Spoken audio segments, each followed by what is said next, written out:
ahorita voy a poner. Bueno, entonces, aquí tenemos, bueno, vamos más o menos, ¿verdad? Eso les va a encantar todos estos últimos temas porque ya tienen que ver con algo que tenemos mucho más acceso. Parte de ese trabajo ya lo habían hecho ustedes cuando vieron en su introducción de la Biblia a Marcos, Lucas, Mateo y Juan, ¿se acuerdan? Aquí lo tenemos otra vez con un poquito de referencia. Y entender básicamente de que la palabra misterio pues tiene que ver con todo. Incluso nosotros mismos somos un misterio, ¿verdad? O sea, el ser humano es un misterio. Y nosotros mismos, para nosotros mismos, querernos entender nosotros mismos, pues también es un misterio, no es tan fácil. A pesar de que vivimos con nosotros, que toda la vida estamos cada uno con cada uno, pero no nos entendemos. A veces por eso la gente, decíamos, creo hace 8 días, habla de sentimientos encontrados, porque siente tantas cosas que no sabe qué es lo que siente, ¿verdad? O que piensa una cosa, siente otra cosa, dice otra cosa. Entonces, eso significa, pues es algo que tengo que se me tiene que revelar, que se me tiene que manifestar, no sé exactamente qué soy, si lo que pienso, si lo que siento, si lo que digo, ¿verdad? Pero esto en Jesús lo vemos que él tenía él sí era individuo, no tenía divisiones. Individuo viene de no divisiones, individuo, no está dividido. Jesús sí que no estaba dividido, porque lo que pensaba lo decía y lo hacía, tenía unidad en su manera de ser. Y es una de las cosas más impresionantes, porque generalmente el ser humano no tiene eso, ¿verdad? Pero a pesar de eso, la vida de Jesús, su misión, su ministerio, es un misterio, ¿verdad? Toda su vida, sus acontecimientos, de alguna manera son un misterio porque tienen que revelar, se tienen que develar, diría yo, se tienen que manifestar, tiene que haber una interpretación de lo que está pasando. Y entonces lo que vamos descubriendo es que en las acciones de Jesús, en las palabras de Jesús, se va manifestando el Padre. O sea, por eso ya llega a decir Jesús, quien me ve a mí, ve al Padre, ¿verdad? Entonces, cuando Tomás le pregunta, no sabemos a dónde va, no sabemos. Entonces, él dice, ¿dónde está el Padre o cómo es el Padre? Sí, Tomás, quien me ve a mí, ve al Padre, porque sus acciones, sus palabras, de alguna manera revelan lo que es el Padre. Es lo que les decía al principio, que nosotros en la Escritura lo que tenemos que encontrar es la revelación de Dios, o sea, que entendiendo la palabra revelación como manifestación, ¿qué manifiesta, qué da a conocer Dios a los hombres que es Él? Entonces, y obviamente está todo el Antiguo Testamento, pero en el Nuevo es más fácil, porque Jesús lo hace humanamente posible.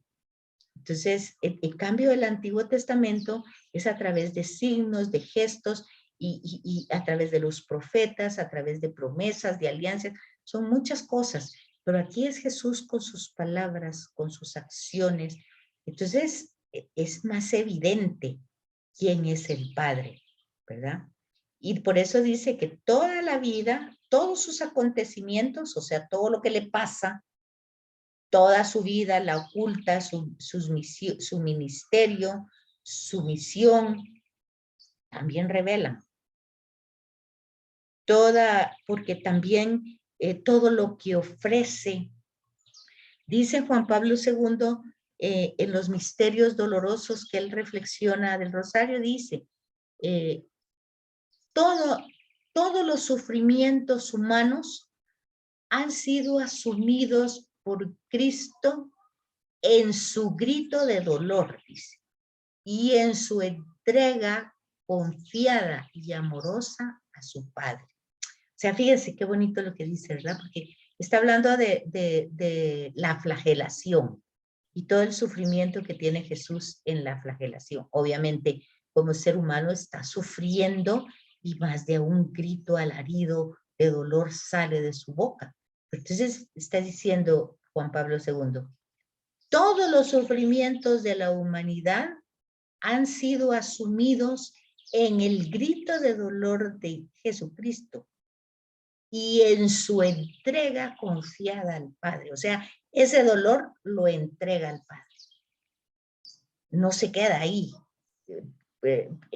provocando resentimiento, provocando amargura, venganza, no. Lo recibe, lo asume y lo entrega al Padre.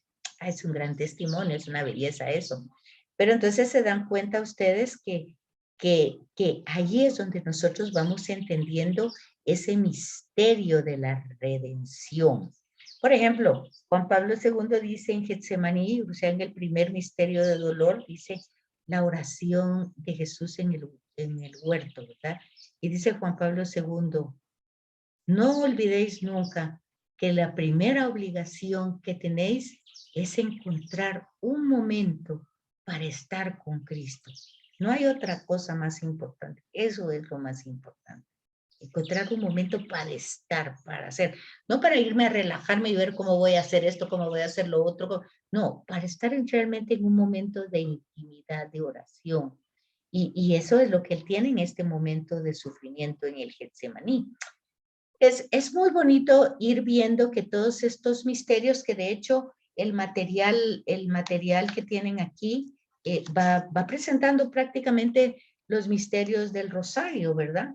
Empieza con los gozosos misterios de la infancia, dice, la encarnación del Hijo de Dios. Es el primero, hablando de él mismo, ¿verdad? Solo de los acontecimientos de Jesús. Y obviamente utiliza las citas bíblicas que tienen ese relato, esa narración. Y luego, por ejemplo, en el nacimiento de Jesús, pues también otro misterio. ¿Por qué nace en esa forma tan desprovista de lo más necesitado, verdad? Pero realmente hay todo un sentido de providencia, ¿verdad? Él está totalmente abandonado de cara al Padre. Entonces es el Padre quien va proveyendo y va caminando a través de las circunstancias.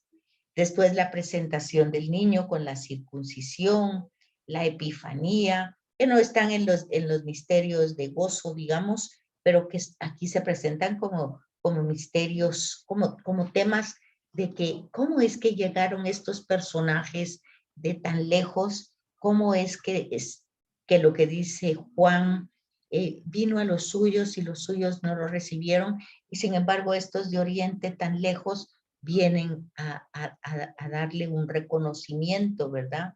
Luego la presentación de Jesús en el templo, como si es el Hijo de Dios, va a ser presentado a Dios en el templo, reconocido únicamente por los anahuín, o sea, los pobres de Yahvé, Simeón y Ana. Y luego si es el hijo tiene que huir a Egipto porque lo quieren matar, ya chiquitito, ya tiene ese problema, ya lo quieren matar, no ha hecho nada, nunca ha hecho nada, ya está ahí su vida expuesta a matarlo, no lo quieren recibir. Entonces vemos desde el primer momento que aparece, ya vemos un rechazo, que no, la historia no viene fácil. Desde el primer momento hay rechazos por todos lados. Son muy pocos los que lo reciben, María, José. Pero fíjense que incluso María, bueno, Dalcí y José, pues estaba todavía en el Evangelio de Mateo, no lo vemos en el Evangelio de Lucas. En el Evangelio de Mateo, pues tiene razón, no es su hijo biológico. Entonces, como es hombre justo, no quiere llevar a María a que la castiguen al templo y la va a dejar, ¿verdad?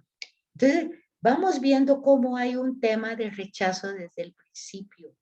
Ya desde el principio se nos está revelando algo. O sea, este Dios que se encarna, ni por más que se encarne por amor, ni siquiera por eso va a ser aceptado, sino que ya desde el principio es rechazado. Lo quieren, ¿verdad? Sacar. Entonces forma parte de este misterio también de la vida oculta de Nazaret. Aquí, por supuesto, entra mucho de la imaginación, ¿verdad? Pero hay una cosa que se va revelando al no tener pues no tener nada de información de este tiempo. Pues los caminos misteriosos, otra vez la palabra misteriosos de Dios, ¿verdad? Que entran en comunión con la humanidad por distintos caminos. O sea, por cada camino no podemos decir que Dios no sale al encuentro de nadie, que diga, a mí no, conmigo jamás lo intentó. Puede ser que nunca se diera cuenta, ¿verdad? Pero Dios siempre va entrando en la historia de cada ser humano, así, pareciera ocultamente, y uno tendría que estar muy despierto. Por eso las palabras del Evangelio, vigilantes, despiertos, atentos, sin miedo, para poder realmente ver ese rostro, ese pasar de Dios en la vida de cada uno, ¿verdad? Entonces, ahí Jesús durante la mayor parte de su vida compartió esa condición de la mayoría de los hombres, ¿verdad? Casi nadie tiene grandes éxitos siendo muy pequeños, ¿verdad? De todo ese periodo, pues ya vieron ustedes, lo que sabemos es lo que leímos en el Evangelio de Lucas, ¿verdad? Que estaba sometido a sus padres y que progresaba en sabiduría y en estatura y en gracia de Dios. Pero aquí es donde nos ayudan las reflexiones y Pablo VI también escribió algo, ¿verdad? Sobre Jesús y va a decir, por ejemplo, que esa vida de Nazaret tan sencilla, tan callada, que es la escuela donde se empieza a entender la vida de Jesús. Es la escuela de los evangelios. ¿Quiénes eran sus maestros en esa escuela? Pues José y María, ¿verdad? Estaban con él. Una lección de silencio ante todo, una lección de vida familiar. Podemos sacar ahí mucha riqueza de esa relación que había en Nazaret, ¿verdad? Obviamente tenemos que hacer uso de nuestra imaginación, pero sin desencarnar, porque a veces el problema que todo lo volvemos tan abstracto, tan ideal, que yo decía dando este tema en otro lado, ¿han visto ustedes la película de Cenicienta, verdad? Que los pajaritos le están haciendo la cama y ahí van a tender las toallas, los pajaritos. Entonces nosotros con María, en lugar de pajaritos, angelitos por todos lados, haciéndole la limpieza. No, eso es desencarnar una realidad. Y aquí el misterio es de la encarnación. Jesús se encarna en la historia y se encarna en el sufrimiento y se encarna en el dolor y se encarna en la humanidad. Ese es el misterio realmente maravilloso, ¿verdad? Y nosotros siempre esforzándonos por desencarnarlo, ¿verdad? Por ponerlo todo radiante, todo. Sí se transfiguró, pero fue un segundo. Pero ese traje blanco y luminoso y su rostro no es el que vieron siempre, menos el que se vio en la cruz. Entonces, el tema de la encarnación es un tema no solamente para celebrarlo el 24 de diciembre, sino tiene un gran sentido de comprender lo que es el cristianismo. Un Dios cercano que camina con nosotros, que está con nosotros, que sufre con nosotros, ¿verdad? Y ven ustedes que lo que veían los demás, pues era el hijo del carpintero, ¿verdad? O de María. Luego, también las circunstancias difíciles, Jesús que se pierde, ya lo vimos. Después tenemos, pues, en el rosario tenemos los misterios luminosos que empiezan con el bautismo. Claro, no son solo estos misterios los que aparecen en el rosario, que aparecen más. ¿Cómo es que Jesús se bautizó? ¿Por qué? Si no tenía necesidad. Las tentaciones, ¿qué significan al fin? Pues nos dan a entender que esas tentaciones también las tuvo no solo en su ministerio público, ¿verdad? Donde cumple su misión, ni solo en el momento después de su bautismo, seguramente las tuvo también en la vida oculta. ¿Qué tipo? Pues no lo sabemos, pero lo que sí nos está diciendo las tentaciones que Jesús como todo ser humano, fue tentado. Pero la diferencia es que por estar siempre tan ligado, tan pegado, ¿qué es lo que él nos enseña? La única manera de no sucumbir en las tentaciones es estar totalmente, permanecer en él, estar en él. Entonces, y él estaba en el Padre. Entonces, el Padre está en mí, yo estoy en el Padre y yo somos uno. Entonces, eso como dice la gente, muña yugre, pues así, pegadísimo, tan pegado, pues eso es lo que hace que Jesús actúe venciendo esas tentaciones y pueda anunciar todos los valores de que si su padre reinara, ¿cómo sería la humanidad exactamente? ¿Cómo serían las relaciones humanas si dejáramos realmente que el amor de Dios pues invadiera todos nuestros corazones, ¿verdad?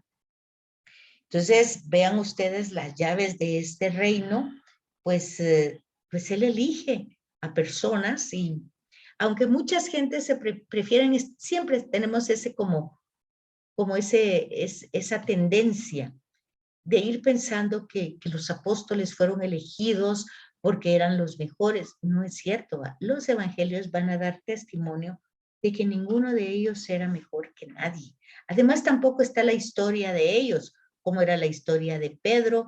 Dice que tenía una suegra, pero jamás dice si tenía hijos, si tenía ni la esposa. O sea, no dice nada de eso. Solo dice que tenía una suegra. Y uno puede sacar consecuencias por eso de que estaba casado, saber si era viudo, a saber si tú. No sabemos nada. Lo que les digo, no hay ahí historias de personas. Hay simplemente una misión, un ministerio y cómo este hombre lo lleva a cabo de una manera tan fiel, ¿verdad? Entonces, vemos cómo entra a Jerusalén, vemos también la parte de la transfiguración que ya lo hablamos, pero no sé, yo creo que ustedes tienen bien claro esto, que los evangelios no empezaron a escribirse, acuérdense, que dijimos que el primer evangelio que se escribe, según tenemos testimonios, tantos en su Biblia como en libros, es el de Marcos, ¿se acuerdan? Y resulta que Marcos no tiene ninguna información de los años ocultos, de ningún tipo. Y el Evangelio de Marcos empieza con el bautismo de Jesús y termina con su pasión, muerte y que las mujeres van a buscarlo al sepulcro y ya no estaba. Así termina Marcos. Pueden leer eso ustedes. Y entonces se van a dar cuenta de que todos estos misterios lo único que nos van demostrando es que sí podemos tener un acceso, pero tenemos que ir entendiendo todos estos misterios que ya hablamos de la infancia, de la epifanía, de la presentación, de la huida, todo de la vida oculta, todo lo que pasa en la vida pública. Ustedes se dan cuenta, casi son los misterios que rezamos en el rosario, que meditamos, ¿verdad? Hay más, como les digo, pero de todos estos más, es interesante que aquí, fíjense, termina con la pasión, muerte y resurrección. Pero fíjense ustedes que la Sagrada Escritura, estamos hablando de los evangelios, claro que sí, pero después de los evangelios viene el tema de la exhortación, o sea, dijimos, el anuncio del querigma, o sea, la presentación de Jesús, que es lo que hace. Lo vemos en Hechos de los Apóstoles. Okay. Después está la catequesis, o sea, la formación en esto, en los evangelios, la formación. La parenesis, tenemos las exhortaciones, las cartas de Pablo. Pero luego viene la celebración. ¿Dónde consideran ustedes que está en el texto bíblico la celebración? ¿Dónde creen ustedes? En qué libro de la Biblia está la parte celebrativa? Que no la tenemos aquí, porque solo estamos viendo los evangelios. ¿Qué libro tiene la celebración? ¿No? Apocalipsis. Fíjense ustedes, Apocalipsis no es nada de lo que piensa la gente, que sean fin del mundo ni nada de eso. Justamente son las bodas del Cordero. Es el triunfo de ese Cordero que fue degollado, pero está de pie. Y vea ustedes la Eucaristía que dice, este es el Cordero de Dios que quita el pecado del mundo. Bueno, entonces se dan cuenta que tenemos en la Escritura todo ese tema, todo ese como abanico del misterio de la vida futura que se da en los misterios gloriosos. ¿Por qué? Jesús resucita, sube al cielo, viene el Espíritu Santo y María, la primera realidad humana que disfruta de esa gloria, ¿verdad? Como representante de toda la humanidad, Jesús primero y María después.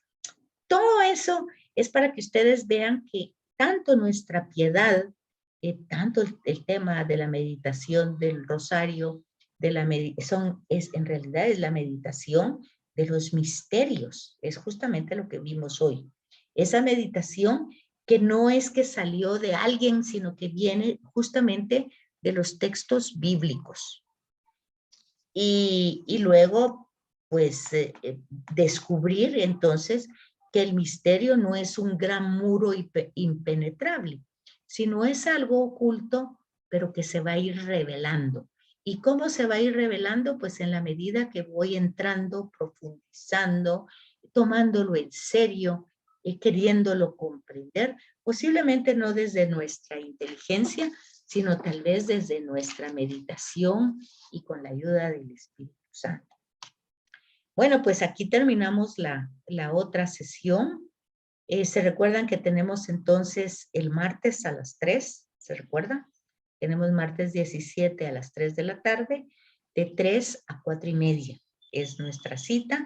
Vamos a trabajar el módulo 1, o sea, la sesión 11, este martes. Y el otro martes vamos a utilizar el módulo 2 con la sesión 11. Y si se ponen de acuerdo, entonces el sábado, o sea, de hoy en 8, sería la presencial y el sábado 28 no tendrían ninguna clase porque ya las tendríamos adelantadas con los martes. Solo me falta saber si el otro martes, si el otro sábado es presencial o virtual. Entonces, solo eso para que me hagan favor de preguntarle a Sor Teresita y es lo único que queda. Luego tenemos el examen final el 25 de junio y los trabajos y algunas cositas que voy a decir cómo lo vamos a hacer. Así es que eso ya sea que sea presencial o no, sería este sábado entrante que yo les doy los lineamientos para ir terminando estos dos módulos. ¿Preguntas, dudas? Licenciada, fíjese que nosotras, las hermanas, tenemos un curso el día martes y empieza a las 4 de la tarde. Entonces no podríamos estar todo el periodo del curso. Bueno, pero no importa, si pueden estar de 3 a 4. Pues según nuestras ocupaciones, vamos a ver quiénes pueden, porque algunas se ocupan en algunos horarios. Entonces, pero de todas formas, quienes estén, podemos estar en la clase.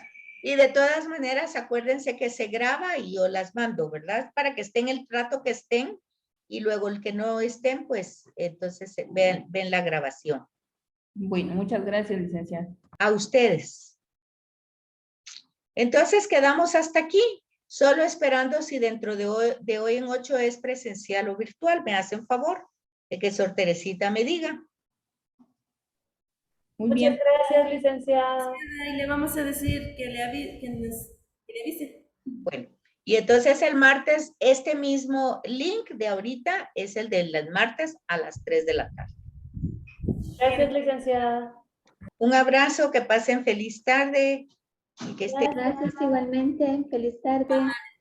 Gracias, licenciada.